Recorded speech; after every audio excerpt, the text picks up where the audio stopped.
Sa Teen Sunday School po, pinag-aaralan namin ang mga sulat ni Pablo. We're studying Pauline Epistle, so we were able to discuss Galatians, 1st and 2nd Thessalonians, and now, we are now in 1st Corinthians. So, ang 1st Corinthians po, it was written to a local church in Corinth that was established during the second missionary journey of Paul. And then after a few years, the church went to Paul. When Paul was in Ephesus during the third missionary journey, the members of Corinth Baptist Church went to Ephesus in order to consult Paul regarding the problems in Corinth Baptist Church. So first question ko po, ang Corinth Baptist Church po, marami po kayong makikitang problems. Fornication, division, mishandling of God's ordinance sa church. So 1 Corinthians is full of problems. But my question is Corinth Baptist Church a biblical church? Sino pong may idea? Ang church po ng Corinth, I can say na siya po ang puno ng napakadaming problema. As in, so many problems among other church in the Bible. But my question is Corinth Baptist Church a biblical church? Any idea? Sa tingin niyo po? Some ways. Ate Tess, sige po. Hindi in some ways. Because they still gather together, worship the Lord.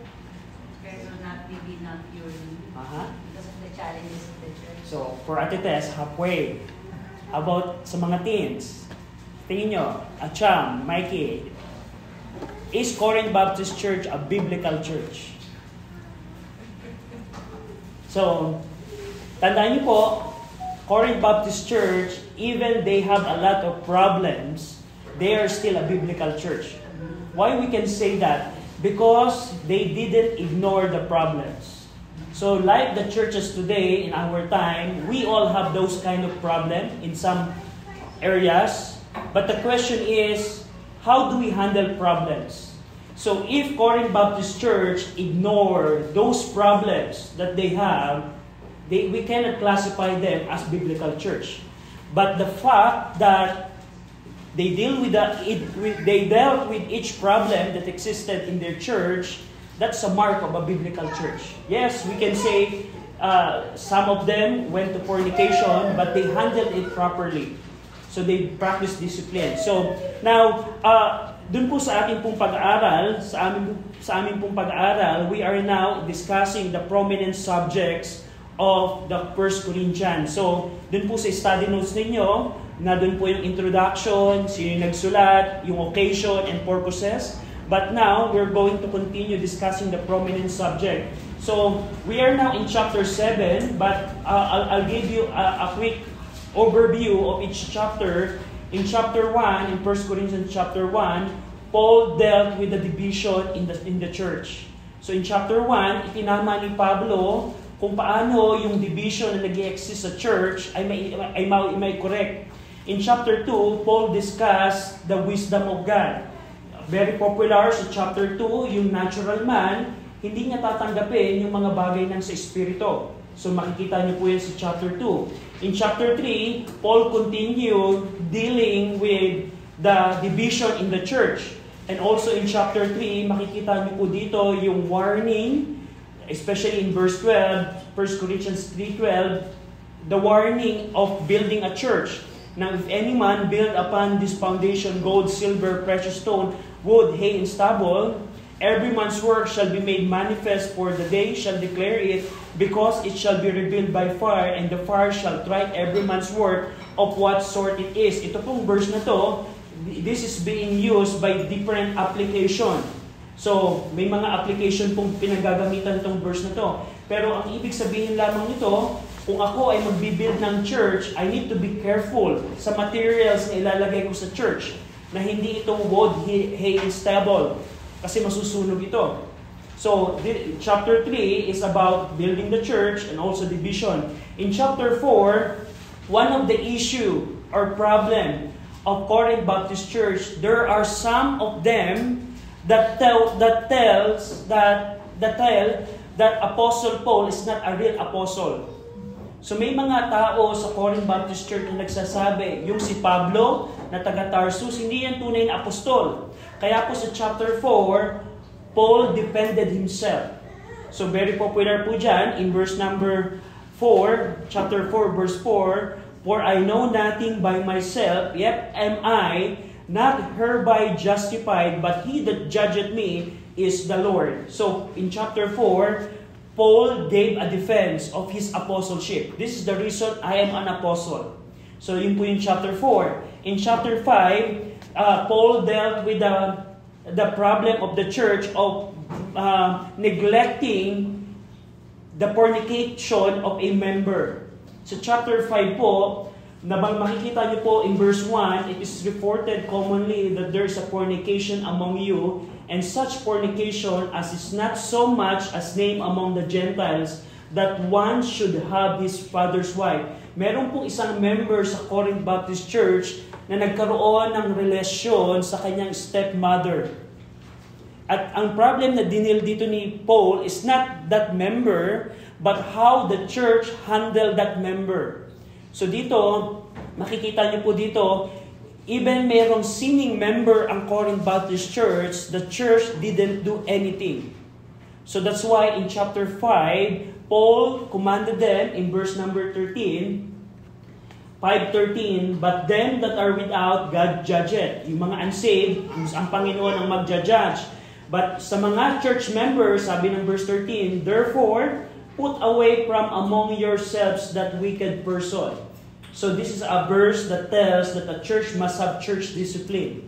If a member is continuing in his sin and doesn't want to repent and submit to the Lord, he can be subject to church discipline, according to Matthew chapter 18 as well, and other passages. So chapter 5 is the rebuke or correction of the church, for the church, because they don't practice church discipline. The good thing is, when you check 2 Corinthians, the Corinth Baptist Church abide and obeyed and did what Paul mentioned in 1 Corinthians. Now, chapter 6, ito pong chapter 6, it contains na yung ibang some church member in Corinth Baptist Church go to a unbelieving judge to settle their civil issue. For example, halimbawa, si Ate Tess at si Ate Ruth ay magkapit-bahay. And pareho silang church member. And then halimbawa, merong naging problem. Halimbawa, yung kalat ni Ate Tess ay napupunta na kay Ate Ruth. So ang ginawa halipong si Ate Ruth, ang gagawin niya, of course, magrereklamo siya sa barangay. And yun ay violation ng chapter 6. So whenever a church member has a problem with other church member, you don't need to go to unbelieving judge. You don't need to go to the barangay captain. You don't need to go to the mayor. You don't need to file a civil complaint. But instead, you need to settle those in the church. Tingnan nyo nga yung, for example, in verse number 1. "Dare any of you," chapter 6 verse 1, "Dare any of you having a matter against another, go to the law before the unjust and not before the saints." Kung meron kayong atrasong magkapatid, pareho kayong church member, bakit kayo pupunta sa isang unbeliever? At hindi kayo pumupunta sa mga church member. Verse 2, "Do ye not know that the saints shall judge the word?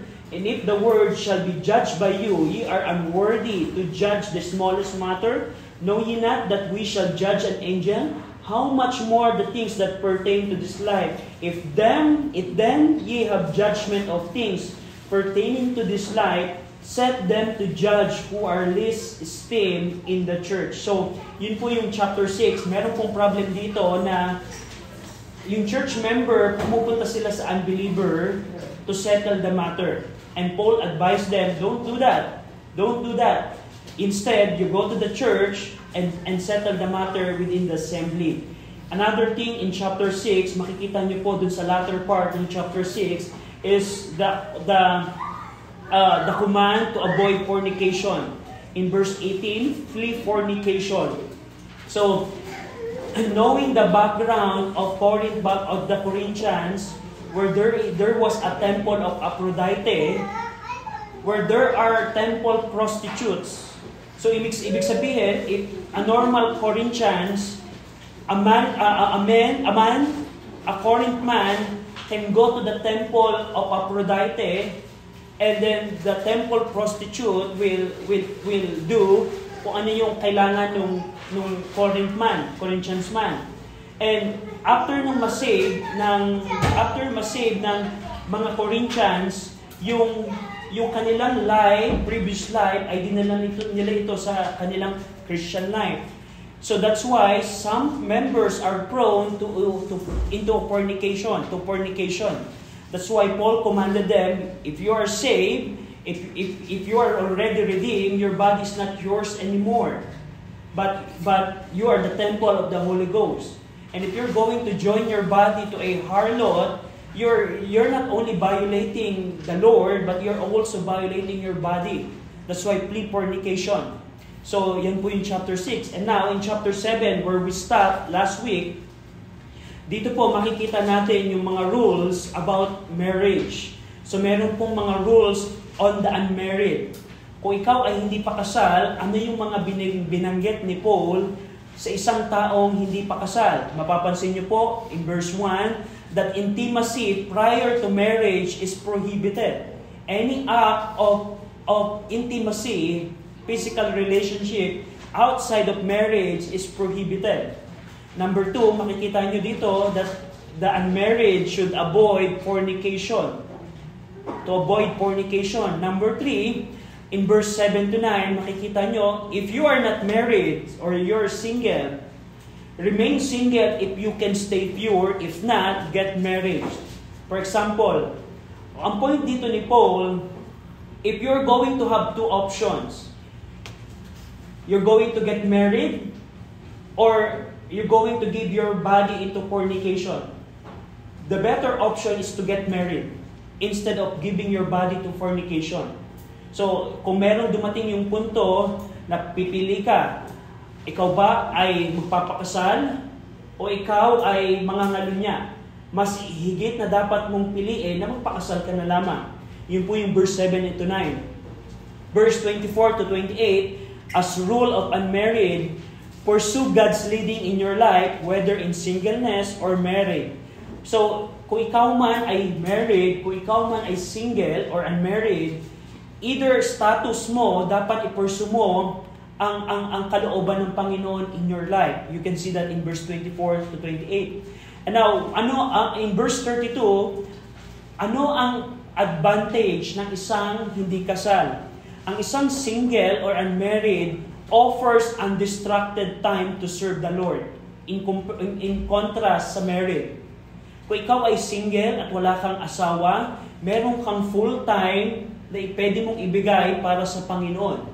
Kasi kung ikaw ay married, not only may responsibility ka sa Panginoon, but also you have a responsibility to your spouse and to your children. So that's why makikita nyo in verse 32 na kung ikaw ay unmarried, meron kang a lot of time or you have an undistracted time to serve the Lord. And lastly, last rule for the unmarried, the focus of singleness is to please the Lord. So whether you are married or not, ang focus natin ay to please the Lord. So yun po yung mga rules for unmarried. Now, ano naman yung mga rules on entering marriage? Ano yung mga rules na makikita natin in 1 Corinthians 7 kung ikaw ay nagpaplano to enter into marriage? Una, in verse 36. But if any man, chapter 7, verse 36, but if any man think that he behaveth himself uncomely toward this virgin, yung his na tinutukoy po dyan is the father, yung virgin po na tinutukoy dyan is the daughter. His, the father's virgin or the father's daughter, if she pass the flower of her age and need so required, let him do what he will, he sinneth not. Let them marry. So dito po, yung pronoun na his and he, that refers to the father. At yung virgin, yung she, yung pronoun na she, it refers to the daughter of the father. So dito in verse 36, the father has the authority to permit his daughter to marry. So very clear po in the scripture that your father or your parent has a say for your marriage. So, kung halimbawa, especially if you are a Christian family, ay yung parents mo ay merong, biblically, meron siyang authority whether to decide that this is a right person for you or not. Very clear in verse 36. And also in verse 37, the following verse, the father also has the authority to not allow to his daughter to marry. In verse 37, nevertheless, he that standeth steadfast in his heart, having no necessity, but had power over his own will, and had so decreed in his heart that he will keep his virgin, do it well. So verse 36 is allowing the daughter to marry. Yung verse 37 is not allowing the daughter to marry. So what ang point natin dito, the father, according to 1 Corinthians 7, has the authority whether allowing his daughter to marry or not. And in verse 38 to 40, Paul affirms that the father's decision not to permit his daughter to marry is the superior to the alternative. Tingnan niyo po yung 38 to 40. So then he that giveth her in marriage do it well. Referring pa rin yan sa father. But he that giveth her not in marriage do it better. The wife is bound by the law as long as husband liveth. But if her husband be dead, she is at liberty to be married to whom she will, only in the Lord. But she is happier if she so abide after my judgment. And I think also that I have the Spirit of God. So what we see there is, what is the superior, the father's decision not to permit his daughter to marry is the superior alternative. Na kung halimbawa, daughter ka, at magpapakasal ka na, the point here is if you are unmarried, you need to consult your parents about that decision. Biblically, that's what we see in the scripture. So, yan po yung mga rules entering into marriage. And also in chapter 7, you will see here the rules on the unmarried. So, we have the rules for the unmarried, the rules on entering marriage, and last, the rules on married. In verse 3 to 6, both spouses have a mutual duty to provide intimate satisfaction. Bilang mag-asawang lalaki at babae, meron pong duty ang husband at may duty yung wife sa bawat isa. Tingnan niyo po yung verse 3 to 6. Let the husband render unto the wife due benevolence, and likewise also the wife unto the husband. The wife had not power of her own body, but the husband. And likewise also the husband had not power of his own body, but the wife. Defraud or deprive ye not one another, except it be with content for a time, that ye may give yourself to fasting and prayer, and come together again, that Satan tempt you not for your incontinency. So, makikita niyo po dito sa verse na to, having the context of fornication, one benefit of a married person against fornication is you have your spouse that can fulfill your physical need. So, that's why makikita niyo po dito, Paul said, defraud not or deprive not, na yung husband and wife, meron siyang duty to each other. Number 2 rule for the married is permanent and divorce is prohibited. So makikita niyo po yan sa verse 10 to 17, you can read it. Pero one thing na makikita niyo dito, married is permanent and divorce is prohibited. So ang question, what if nagkahiwalay kayo before your salvation, before you got saved? Halimbawa, let's say, ako ay na-divorce or nagkahiwalay kami ng asawa ko before I got saved, and then I got saved. What is the proper way to handle that? The thing here is, as long as your spouse is alive, you cannot marry another person. And if your spouse is still alive and you enter into a physical relationship outside marriage, that's a fornication or adultery. So makikita niyo po dito in chapter 7, whether whether your spouse is unbeliever, whether you got divorced before marriage, before your salvation, marriage is permanent. So the thing here is, if separation occurs, the unmarried state shall be maintained unless reconciliation is possible or inevitable. So meaning, the only option for you, kung halimbawa nagkahiwalay kayo ng spouse mo, the only option for you is to remain unmarried. Or you reconcile with your spouse. You cannot enter into another relationship. So makikita niyo po yan sa chapter 7. And also, in another rule for married is the challenges of married life. Makikita niyo po yan. And lastly, married life requires both spouses to work together for its preservation and success. So in chapter 7, it's all about marriage. So based on chapter 7, we can see that Corinth Baptist Church has a problem in their marriage life. Mga members na probably ito yung question regarding about unmarried, regarding married, or how to enter the married. And Paul dealt with those questions. So that's chapter 7. And chapter 8 hanggang 11, it's all about Christian liberty. It's all about Christian liberty. So, basahin ko po yung verse 4, chapter 8, verse 4. As concerning therefore the eating of those things that are offered in sacrifice unto idols, we know that an idol is nothing in the world, and that there is none other God but one. Ito pong section ng chapter 8 to 11, ito po ay long section on how Paul addressed a delicate situation which is the material object of which is neutral or non-moral. Kasi mayroon pong mga naging problem sa Corinth Baptist Church na, Paul, itong pagkain na to ay inoffer sa idol. Pwede ko ba itong kainin? Or hindi ko ito pwedeng kainin? So, knowing the society ng Corinth Church, na ang buong society po nila ay given into idolatry, may mga church member po na nagtanong, Paul, what should we do? Should we eat this meat, this food, if this is offered to idol? Or pwede ko siyang kainin o hindi?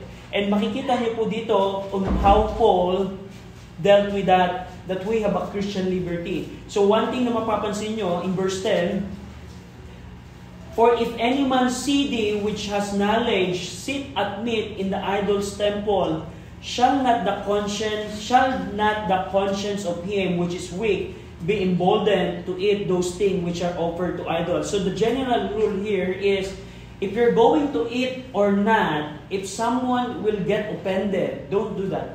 For example, let's say Jessica is a newly converted Christian. And then, if Jessica will see me eating food offered to the idol and Jessica will get offended, I should not eat the meat. But for example, if a person, unbeliever, offered me a food that was offered to the idol, and if I will not eat that, that person will get offended. So, dito, meron tayong Christian liberty. Kasi yung pagkain itself, it is neutral or non-moral. So, you can read that. And also in chapter 11, makikita, in chapter 9 verse 1 to 3, another chapter where Paul used to defend his apostleship. In verse 1, am I not an apostle? Am I not free? Have I not seen Jesus Christ our Lord? Are not ye my work in the Lord? You're saying that I'm not apostle. Don't you see my work to you? Verse 2, if I be not an apostle unto others, yet doubtless I am to you. For the seal of mine apostleship are ye in the Lord. You are my proof of my apostleship. Sabi ni Paul. Verse 3, my answer to them that do examine me is this. So, in chapter 9, like chapter 4, this is a chapter that contains the defense of Paul's apostleship. You're saying that I'm not apostle? Don't you know that you are the proof of my apostleship? So, makikita niyo po yan sa chapter 9. And also in chapter 9, Paul dealt with the issue of the Corinth Baptist Church not supporting him as their minister. So yung Corinth Baptist Church, when Paul was in Corinth for 18 months, the church didn't support him for their needs. So kung i-check niyo po yung Book of Acts, Paul worked in Corinth in order for them na si Timothy, si Timothy at siya at yung iba pa niyang kasama, sina Priscilla and Aquila, ay makakain sa pang-araw-araw. At dito tinama ni Paul ang Corinth Baptist Church for not supporting him as their apostle or as their minister. Mapapansin niyo in chapter 9 verse 9, "For it is written in the law of Moses, Thou shalt not muzzle the mouth of the ox that treadeth out the corn, that God take care for oxen." So Paul was using the Old Testament, quoting the Old Testament, na yung bang baka o yung kalabaw, yung ox na nagbungkal ng iyong taniman, nagtrabaho siya sa iyong taniman, bubusalan mo ba yung kanyang bibig para hindi siya makakain? So, it's unrighteous act na yung kalabaw o yung ox na nagtrabaho sa iyo at hindi mo siya pinakain, that's violation of the law. Another thing, ginamit ni Paul ang teaching ni Christ, verse 14. "Even so had the Lord ordained that they which preach the gospel should live of the gospel." So, Paul used the teaching of Christ to tell them that you need to support me as your apostle. Pansinin niyo po yung verse 4 to 5. "Have we not power to eat and to drink?" Wala ba kaming authority na kumain at uminom? Verse 5, "Have we not power to live about a sister, a wife, as well as other apostle, and as the brethren of the Lord and Cephas? Or I only and Barnabas have not we power to bear working? Who goeth a worker any time of his own charges? Who planted a vineyard and eateth not of the fruit thereof? Or who feedeth a flock and eateth not of the milk of the flock? Say I this as a man, or saith not the law the same also?" So dito in chapter 9, Paul was correcting the Corinth Baptist Church because they didn't support Apostle Paul when Paul spent 18 months in establishing the church. So yan po ang chapter 9. So now in chapter 10, ito naman po yung in chapter 10, tingnan niyo po yung verse 23 regarding naman uli sa Christian liberty natin. Chapter 10 verse 23, "All things are lawful for me, but all things are not expedient. All things are lawful for me, but all things edify not. Let no man seek his own, but every man's another wealth.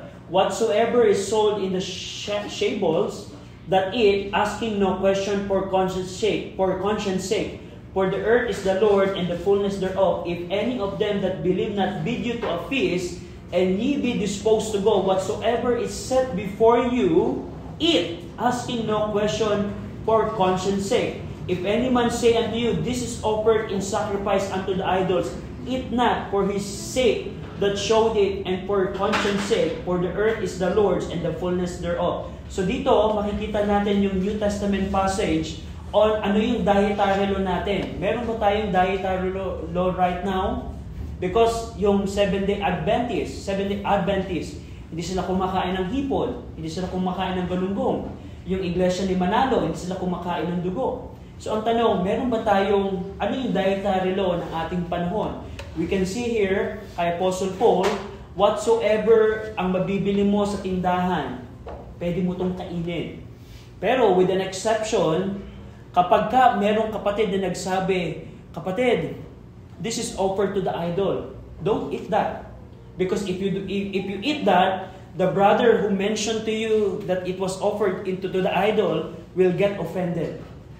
So, how about if may unbeliever na nag-offer sa iyo, anong sabi niya? "Oh, kain ka dito." Pero alam mo na in-offer yan sa idol. Anong sabi ni Paul? "Eat for conscience sake."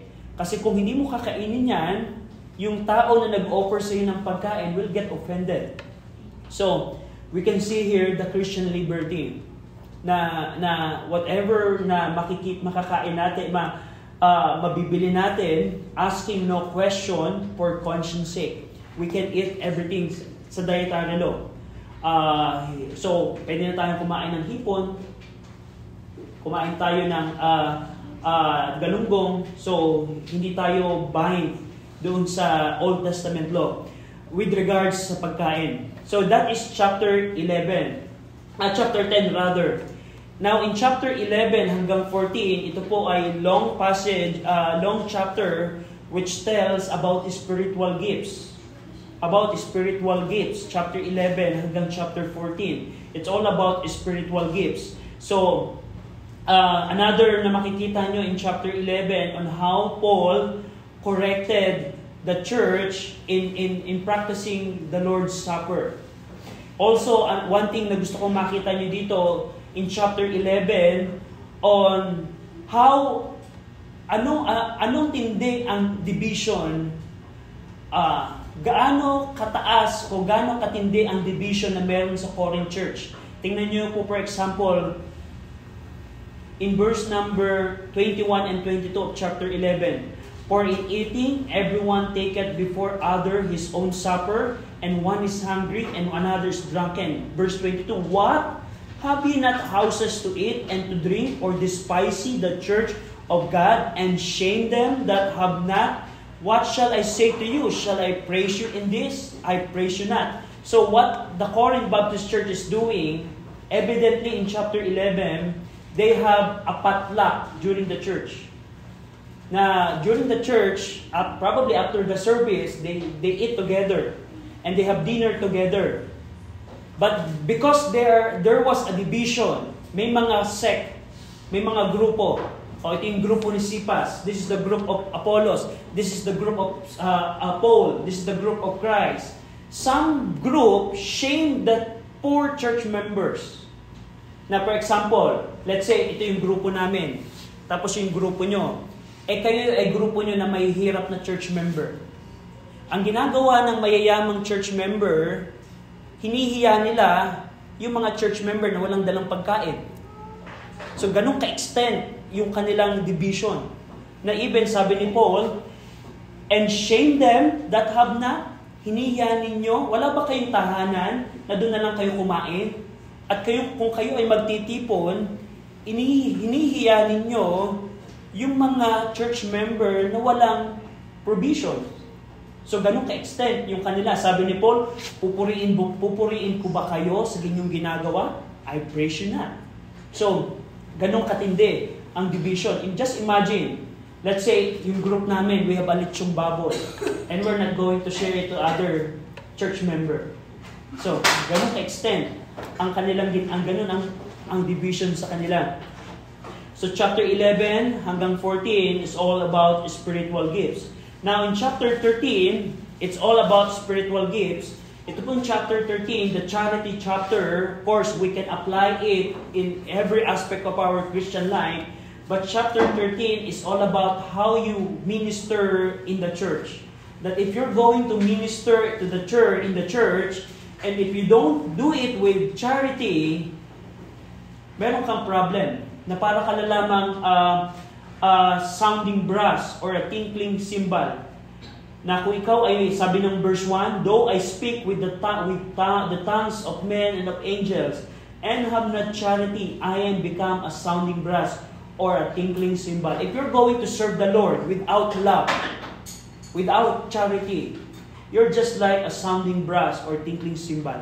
So yan po yung chapter 13. Hanggang chapter 14, you can see that about spiritual gifts. So, meron pong mga spiritual gifts dito na nag-cease na. Especially yung gift of tongues. Nung hindi pa po tapos ang Bible, when hindi pa natatapos yung Book of Revelation, ang Panginoon po ay nagbibigay sa mga church member ng gift of tongues. And yung tongues sa Bible, the tongue in the Bible is a different language. For example, right now, if I speak Korean fluently, Or let's say Japanese fluently, but I didn't speak Japanese language at all or Korean language at all. Yun po yung tongues. Na ang advice dito ni Paul, if kayo church ay mag-speak ng tongues, kailangan merong interpreter. So for example, si Joe ay expert sa mga languages and I speak in Korean. Joe should translate that so that everyone would understand what I'm telling. But we know in chapter 13, when the canon of the scripture is complete, when the perfect is done, wala na po ang mga gift of tongues and other gifts. So, yun po ang makikita niyo po dito. And lastly, chapter 15, seemingly here that the church in Corinth has a doctrinal problem about resurrection. So, ito pong chapter 15. Now, in general, the Greeks believe in the immortality of the soul, but they did not accept the resurrection of the body. Kung naalala niyo po yung Gnosticism na tinuturo sa atin, sa mga Gnostic, ito pong body natin, this is evil. So, the Greeks, they don't believe in resurrection. How it comes that the flesh is evil, and then if a person died, he will come back again to his body, which is evil. So dito in chapter 15, Paul corrected the Corinth Baptist Church about the doctrine of resurrection. Very popular po dito in verse 51. Behold, I show you a mystery. We shall not all asleep, but we shall all be changed in a moment, in a twinkling of an eye, at the last trump, for the trumpet shall sound, and the dead shall rise, that shall be raised incorruptible, and we shall be changed. For this corruptible must put on incorruption, and this mortal must put on immortality. So when this corruptible shall have put on incorruption, and this mortal shall have put on immortality, then shall be brought to pass the saying that is written, death is swallowed up in victory. O death, where is thy sting? O grave, where is thy victory? The sting of death is sin, and the strength of sin is the law. So, dito, Paul corrected them about resurrection. Tandaan niyo po, everyone who died will be resurrected, either for life or to condemnation. So, according sa John, sa book of John, meron pong resurrection unto life. Pag dumating po si Jesus Christ sa clouds during the rapture, everyone who are dead in Christ should rise first. At yung mga alive, umaabutan ka ng rapture, matatransform ang iyong katawan from corruption to incorruption. So, paano naman yung rapture, yung resurrection ng mga unsaved? Sa Great White Throne po, in Revelations 20 or 21, yung pong mga tao na nasa impyerno, na wala ang pangalan sa Book of Life, ibabangon muli siya ng Panginoon. Yung kanyang spirito at yung kanyang katawan will be combined together again, at yun po ang itatapon ng Diyos sa isang lawa ng apoy. So currently po, ang kaluluwa at ang spirito po ang nasusunog sa impyerno. But in the near future, in the lake of fire, body at yung spirit ang itatapon ng Diyos sa lawa ng apoy. So everyone will be resurrected. So, yan po yung chapter 15. And chapter 16, Paul reminded them about the collection, their pledges about helping Jerusalem Baptist Church. Verse 1, now concerning the collection for the saints, I have given order to the churches of Galatia, even so do ye, upon the first day of the week, let every one of you lay by him in store, as God has prospered him, that there be no gathering when I come. So, ito pong chapter 16, meron pong mga naging pledges or promise ang mga churches to help the Jerusalem Baptist Church, because Jerusalem Baptist Church is suffering persecution and famine. That's why yung mga churches nagkaroon sila ng promise na, Paul, bibigyan namin ng tulong ang Jerusalem Church. At yun ang sabi ni Paul dito, na before I come to you, Corinth Baptist Church, ipunin niyo na yung mga pledges ninyo. So that when I come, hindi na yung kung kailan ako dumating, ay saka kayo mag-gather. So, yan yung chapter 16. And some personal matters na makikita nyo in chapter 16. So yan po yung 1 Corinthians. So, I asked the teams to come up with their own team and every one of them will share. Okay, so we still have 15 minutes to do that. So if you can make it short, just mention your team and then explain why you come up with the team. So anyone who would like to go first? Yes, Mikey. Yung team ko po is resurrection of Christ and believers sa 1 Corinthians 15:20. Pinatatanggol ni Paul ang truth and resurrection is bearing the Christ, resurrection of foundation of Christian faith without it. Faith is meaningless at walang ng hope at believers for eternal life. Tapos po yung tatlo pong problems, yung tolerance of false wisdom and human philosophy. 1 Corinthians 1:18. Yung sa pangalawa po, Christians suing each other. 1 Corinthians 6:1. Disorder in worship and misuse of spiritual gifts. 1 Corinthians 14. Okay, good. Thank you. Who would like to share your team? Yeah, Brother William. So, my theme for the book of 1 Corinthians is glorifying God in body and in spirit within the local church. So, glorifying God in body and in spirit within the local church. And my theme verse is 1 Corinthians 6:20. For ye are bought with a price, therefore glorify God in your body and in your spirit, which are God's. So that's my theme. And you can see all throughout the book of 1 Corinthians how Paul's admonishing them to glorify God in these two areas, in body and spirit, within the local church. So in chapter 1, keep a unified spirit. In chapter 3, don't defile your bodies. And chapter 5, about the fornicating church member, he encourages them to exercise church discipline and have the church member removed from the church. And that would glorify God. Chapter 6, don't be involved in civil court cases, and that glorifies God also, including fornication. Chapter 7, we're to glorify God regardless of civil status. So whether you're married or unmarried, the main goal is to glorify God. And don't eat things offered to idols if it offends a brother. The same, and that would strengthen the faith. And also during prayer and Lord's Supper in chapter 11, there's a certain way that the Lord wants women to have their heads covered and like that, and then for men to be don't have long hair for men, and then also the Lord's Supper, how they minister that. They want God to be glorified. Paul wants God to be glorified in those two areas. And also chapter 12 through 14 is about spiritual gifts and how we ought to glorify God in the Spirit. And then chapter 15, it's more about doctrine, and Paul just is correcting about doctrine, but in 15:58 it says, therefore, my beloved brethren, be steadfast, unmovable, always abounding in the work of the Lord. So God wants them to glorify Him by doing His work. And the reason why is because they know that they're going to get a reward. They know that their labor is not in vain for work. So that's my theme, glorifying God in body and spirit within the Lord.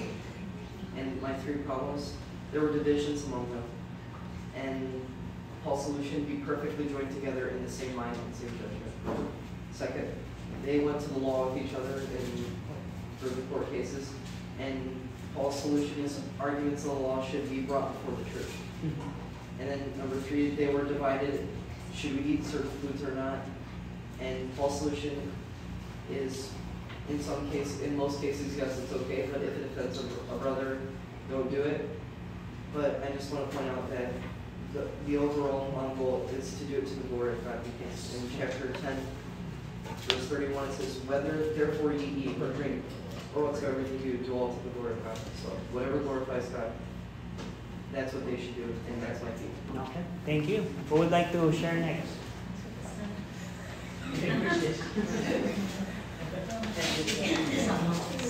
Over the old book,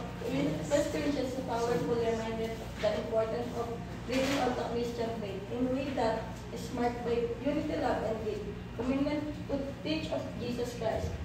Sinulat ni Paul yung 1 Corinthians 10:31, nakasulat dito. Therefore,